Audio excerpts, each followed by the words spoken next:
ഓണാഘോഷമൊക്കെ കഴിഞ്ഞിട്ട് നമ്മൾ സ്റ്റുഡിയോയിലോട്ട് വന്നേക്കാണ് കുറച്ച് ഡ്രസ്സുകളൊക്കെ എടുക്കാനായിട്ട്. ഇത് കാണുന്ന ഇൻട്രോ നിങ്ങൾ നോക്കണ്ട, ഇൻട്രോ എടുക്കാൻ വേണ്ടിയിട്ട് മാത്രം ഫ്രണ്ടിൽ കൂടെ കയറിയാണ് നമ്മൾ. അന്നിട്ട് പാർക്കിംഗ് കഴിഞ്ഞിട്ട് പാർക്കിങ്ങിൻ്റെ അടുത്തുള്ള ലിഫ്റ്റ് വഴിയാണ് നമ്മൾ സെക്കൻഡ് ഫ്ലോറിലായിട്ടാണ് നമ്മൾ സ്റ്റുഡിയോയിലോട്ട് കയറുന്നത്. സെക്കൻഡ് ഫ്ലോറിലാണ് മെൻസിൻ്റെ ഡ്രസ്സും കാര്യങ്ങളൊക്കെ ഉള്ളത്. സ്റ്റുഡിയോ എല്ലാവർക്കും അറിയുന്ന കാര്യമാണ്. അത്യാവശ്യം ബഡ്ജറ്റ് ഫ്രണ്ട്ലി ആയിട്ടുള്ള ബ്രാൻഡഡ് ആയിട്ടുള്ള വസ്ത്രങ്ങൾ ലഭിക്കുന്ന ഒരു കേന്ദ്രം തന്നെയാണ് സ്റ്റുഡിയോ എന്ന് പറയുന്നത്.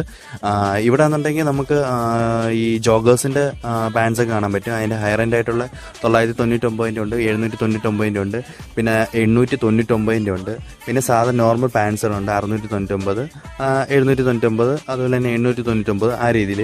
പിന്നെ ടീഷർട്ട് വരുന്നുണ്ട് 399, 299, ഫ്രൈ ആണെങ്കിൽ 99 രൂപ, പിന്നെ സോക്സ് 49 രൂപ. അതേപോലെ തന്നെ വേറെ 299 രൂപയ്ക്ക് എല്ലാ കാലാവസ്ഥയിലും ഒരേപോലെ ഉപയോഗിക്കാൻ കഴിയുന്ന ചെരുപ്പുണ്ട്. അങ്ങനെ ഞാനും കുറച്ച് സാധനങ്ങളൊക്കെ എടുത്ത് പിന്നെ നമ്മുടെ കൂടെയുള്ള കൂട്ടുകാർ ഓരോ സാധനങ്ങളൊക്കെ സെലക്ട് ചെയ്തുകൊണ്ടിരിക്കുകയാണ്. അങ്ങനെ കുറേ കളക്ഷൻസ് ഉണ്ട്. ചിലപ്പോൾ ഒരു കൺഫ്യൂഷൻ വരാനുള്ള സാധ്യതയൊക്കെ ഉണ്ട്. കുറേ മോഡൽസ് ഉണ്ട്. കുറേ സമയം എടുത്ത് നോക്കിയാൽ നമുക്ക് മനസ്സിലാവത്തുള്ളൂ. പിന്നെ ഉണ്ടോ കളക്ഷൻസ് ഉണ്ടോ? ഇഷ്ടം പോലെ സെലക്ട് ചെയ്ത തുണികളൊക്കെ കീപ്പ് ചെയ്യാനായിട്ട് നമുക്കൊരു ബാഗ് വരെ തന്നിട്ടുണ്ട്. അത് നമ്മുടെ എല്ലാവരുടെയും കൂടെ സാധനങ്ങളെല്ലാം കൂടെ അതിനകത്ത് ഇടിച്ച് കുത്തി കയറ്റിയും വെച്ചു. ഇനിയിപ്പോൾ ബില്ലിംഗ് സെക്ഷനാണ്. ബില്ലിംഗ് എല്ലാം കഴിഞ്ഞിട്ടുണ്ട്. സംഭവം ഒരു 5000 രൂപയ്ക്ക് അടുത്തോളം നമ്മൾ പർച്ചേസ് ചെയ്തിട്ടുണ്ട്. ബില്ലിംഗ് എല്ലാം കഴിയുമ്പോഴാണ് നമ്മളറിയുന്നത് നമുക്ക് കവർ കിട്ടത്തില്ലെന്ന്.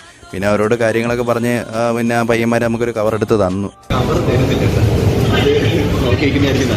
കിട്ടിയ ആ ഒരു ചെറിയ പേപ്പർ കവറിനകത്ത് നമ്മുടെ സാധനങ്ങളെല്ലാം കുത്തി തിരികെ കയറ്റി. ഇനി പൊട്ടിപ്പോകാൻ അറിയത്തില്ല. എന്തായാലും നമ്മൾ ഇനി ഇവിടുന്ന് ഇറങ്ങുവാണ്. കൈയും വീശി വന്നാൽ ഞാനിപ്പോൾ അത്യാവശ്യം സാധനങ്ങളായിട്ടാണ് തിരിച്ചു വന്നത്. എന്തായാലും സ്റ്റുഡിയോയിലെ എക്സ്പീരിയൻസ് എന്തായാലും കൊള്ളാം.